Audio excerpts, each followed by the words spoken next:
A comet just erupted near the Sun, its brightness leaping overnight, tail fanning wider than 5 full moons. Days later, the Sun unleashed its mightiest flare in months, blasting a massive wave straight toward the spot in space where Comet R2 Swan, as the title says, is now heading toward Earth fast. On October 21st, Swan will glide closer than ever, just as another interstellar object passes in near-perfect alignment. With solar storms set to slam into the comet's giant tail, no one knows what's about to unfold. Will the sky light up with drama, or vanish into silence? The chain reaction has begun. So what happens when Starfire meets Cosmic Visitor? September 12, 2025. Comet C/2025, now simply called Swan, rounds the Sun at a distance of just half an astronomical unit, closer than Mars ever comes to Earth. At first, the numbers seem routine. A faint, slow riser, magnitude hovering around 7.4, tail stretching a modest 2 degrees across the night. But comets are built for surprise. Just 2 weeks past perihelion, the glow jumps. September 26th, amateurs in Japan and Australia catch the first signs. A sudden leap, nearly a full magnitude, pushing Swan into naked eye territory for those under dark skies. By the end of the day, international forums are buzzing with live photometry, confirming a brightness surge to 5.7, then holding near 5.8 through September 28th. This isn't just a statistical blip. Outbursts like this point straight to the nucleus, a frozen core battered by centuries in deep space, now hammered by solar heat. As the comet swings out from its closest solar pass, volatile pockets buried beneath the crust reach a breaking point. Gases burst through, carrying dust and ice with them, swelling the coma and feeding the tail. The effect is immediate. Light curves deviate from prediction, and every fresh observation becomes a clue to what's happening below the surface. Thermal stress, venting, even local collapse, all are on the table. Some observers spot hints of jet-like features near the nucleus, possible evidence of crustal fractures or new vents opening up. The comet's behavior diverges from the standard playbook, drawing the attention of both professionals and a global network of backyard astronomers. For now, the numbers are clear. Swan has entered a new phase, its inner engine exposed, its next moves unpredictable. The question is not just how bright it will get, but what the unleashed energy will do to the comet's structure, and to the vast tail now unfurling behind it. A tail stretching more than 2.5 degrees across the sky, 5 full moons laid end to end. For skywatchers, that scale changes everything. This isn't just a fuzzy dot lost among the stars, it's a structure you can trace with binoculars, a streak that demands attention even in suburban skies. The sheer span means more of the comet's secrets are on display. Knots of dust, shifting rays, and the faint electric blue of the ion tail, all shaped by the solar wind. The tail's architecture tells a story in real time. Dust, heavier and slower, lingers close to the comet's path, forming a broad, sunlit fan. But the ion tail, lighter, more volatile, can snap, ripple, or even break away under the right solar conditions. With Swan's tail now covering a chunk of sky wider than any city's skyline, even small telescopes can pick out structure, streamers, kinks, and sudden bends. For observers tracking night to night, the changes aren't subtle. A single evening can reveal a new twist, a fading plume, or a sudden brightening as fresh material streams out from the nucleus. The global comet community is already responding. Amateurs across continents are stacking exposures, comparing notes, and sharing time-lapse sequences that reveal tail motion hour by hour. Forums light up with reports of subtle color changes, icy blue for ions, golden for dust, hinting at the complex chemistry at work. The comet's position, low in the southern sky for much of September and October, favors observers from Australia, South Africa, and Argentina. But even northern latitudes get a shot as Swan climbs higher and the moon wanes. For anyone with even a modest pair of binoculars, the next few weeks offer a front-row seat to a live experiment in solar system physics. The tail's reach means more than spectacle. It sets the stage for what happens when the Sun sends its own shockwave into the same quadrant of space. The question becomes not just how long the tail will grow, but how it will react when the solar wind arrives. September 28th, at 0843 Coordinated Universal Time. The Sun erupts with an M6.4 class flare, its strongest in months. For most of September, solar activity had been unremarkable, with X-ray flux readings from the GOE's satellites trending flat, hinting at a lull in the current cycle. Then, without warning, the X-ray monitors spike. The flare's energy output, measured in the millions of kilowatts, lights up the GOES 16 and GOES 18 charts in near real time. Solar physicists at the National Oceanic and Atmospheric Administration's Space Weather Prediction Center scramble to assess the event, cross-checking with Solar Dynamics Observatory. Imagery and coronagraph data from the Solar and Heliospheric Observatory. This is not just another solar hiccup. M-class flares are mid-tier on the scale, but an M6.4 is enough to catch the attention of satellite operators and space weather forecasters. The flare's origin, active region 4232, a complex sunspot group with a twisted magnetic field, places it in the same quadrant of the Sun that Swan is now approaching. Within 30 minutes, coronagraphs confirmed the launch of a coronal mass ejection. The CME's initial speed, estimated between 800 and 1,000 kilometers per second, puts it among the faster eruptions of the year. Inside the operations rooms, alerts ripple out. Satellite teams double-check protocols for radiation spikes, but this CME is not Earth-directed. Instead, the focus shifts to what lies in its path. The timing, just 2 days after Swan's outburst, draws immediate notice. Duty officers flag the event for Comet scientists, who begin modeling the possible intersection of the CME with Swan's expanding ion tail. For now, the numbers tell the story. An M6.4 flare at 0843 Coordinated Universal Time, a CME racing outward, and a comet with a tail more than 2 degrees wide in the line of fire. The Sun, quiet for weeks, has sent a powerful pulse into the same sector of space where Swan is putting on its own show. The intersection of these events is rare, and every instrument, from GOES X-ray detectors to ground-based telescopes, now has a reason to watch closely. Inside the NOAA Space Weather Prediction Center, the race began as soon as the flare peaked.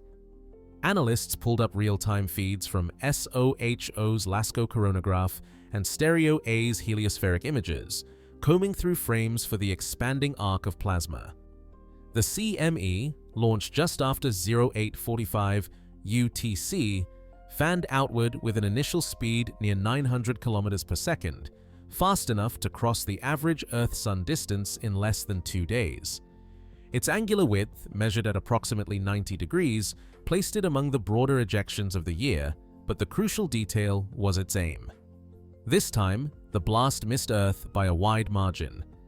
Instead, model overlays showed the main lobe sweeping into the sector of space now occupied by Comet Swan.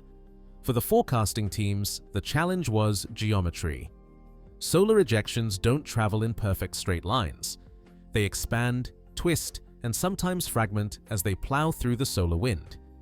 To chart the CME's path, scientists stitch together coronagraph images, plotting the leading edge against the known positions of planets, spacecraft, and, for the first time in years, a comet with a tail longer than 2 degrees. Swan's coordinates, just inside Earth's orbit, slightly south of the ecliptic, put it near the predicted corridor, but the three-dimensional uncertainty remained.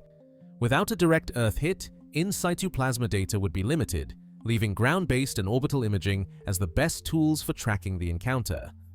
Every major forecast center flagged the event for comet researchers. The question, would the CME's broad front actually intersect Swan's tail or sweep harmlessly past? The best estimates place the CME's arrival in the comet's vicinity between 48 and 72 hours after launch, depending on the true trajectory and speed. Density projections suggested a moderate event, enough to disturb the ion tail, but unlikely to trigger any terrestrial effects. For Earth, the risk was minimal. For Swan, the incoming solar plasma set the stage for a possible display of tail kinks, disconnections, or rapid changes, phenomena that could unfold on timescales of hours, visible to anyone watching the right patch of sky. The tools were ready, the data streams open. Now, all eyes shifted to the comet corridor. Magnetic fields shape the fate of every comet tail caught in the solar wind. When a coronal mass ejection, like the one launched on September 28th, sweeps across space, it drags with it a tangled web of magnetic field lines, each one carrying its own orientation. The ion tail of a comet is built from charged particles, stripped from the nucleus and pushed away by the sun's constant outflow. These ions don't just drift, they cling to magnetic field lines, forming a kind of invisible tether stretching millions of kilometers behind the comet. But the real drama begins when those lines meet the boundary between the comet's tail and the incoming solar wind. If the magnetic field embedded in the coronal mass ejection points southward, opposite to the typical direction near the comet, conditions are ripe for what physicists call magnetic reconnection. This is the cosmic equivalent of a circuit breaker snapping open. Field lines from the solar wind and the comet's tail collide, snap, and rapidly rejoin in new patterns, releasing energy and cutting loose whole sections of plasma. In practical terms, this means the comet's tail can break away in minutes, sending a glowing fragment drifting off into space while a new tail begins to form almost immediately. The orientation of the coronal mass ejection's magnetic field, especially the BZ component, determines the strength of this effect. Southward BZ is the trigger most likely to sever the tail, while northward fields can slip by with little more than a ripple. The process is fast, sometimes visible within hours, and can leave behind dramatic kinks, sudden brightness drops, or even a detached cloud of ions moving independently. For theorists and modelers, this is a rare chance to see magnetic reconnection play out on a scale no laboratory can match, with every twist and break written across the sky in real time. Every hour now counts. The window for dramatic change is open, and the rules are simple. Watch the tail, trust what you see, and keep your expectations nimble. Swan's ion tail, more than 2.5 degrees long, is exposed to the full force of the solar wind. If the CME's magnetic field lines intersect the comet's path, the ion tail could kink or snap away in as little as 90 minutes, a process that, for most comets, unfolds quietly in deep space but now plays out on a stage visible to backyard telescopes.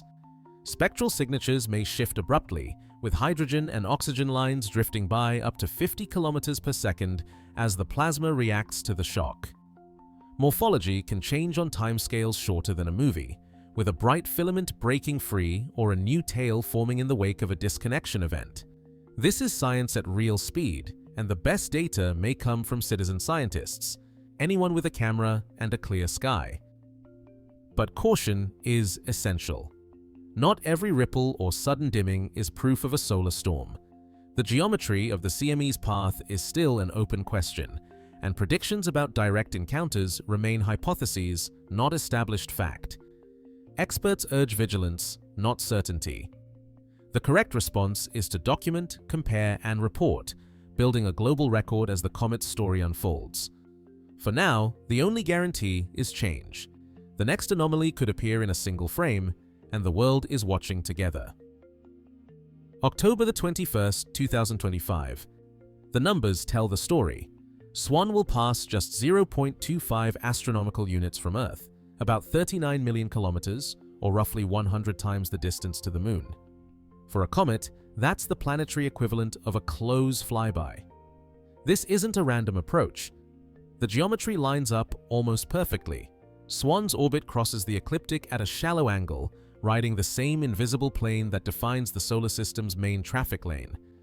The comet's position, just south of the ecliptic, places it squarely in the zone where the solar wind and heliospheric current sheet are most active. On the same date, interstellar visitor 3, I/Atlas, reaches superior conjunction, directly opposite the Sun from Earth's perspective, while Swan sweeps through its closest point. Both objects, separated by millions of kilometers but sharing the same broad corridor, offer a rare chance to compare native and interstellar dynamics side by side. For orbit analysts, this alignment is a statistical outlier. The odds of two such bodies, one from deep solar orbit and one from interstellar space, converging near the ecliptic within days, are vanishingly small. The timing is just as striking. October 21st brings a new moon, erasing lunar glare and creating the darkest skies of the month. With Swan at its nearest, the parallax effect, tiny shifts in apparent position as seen from different points on Earth, becomes measurable to even modest backyard telescopes.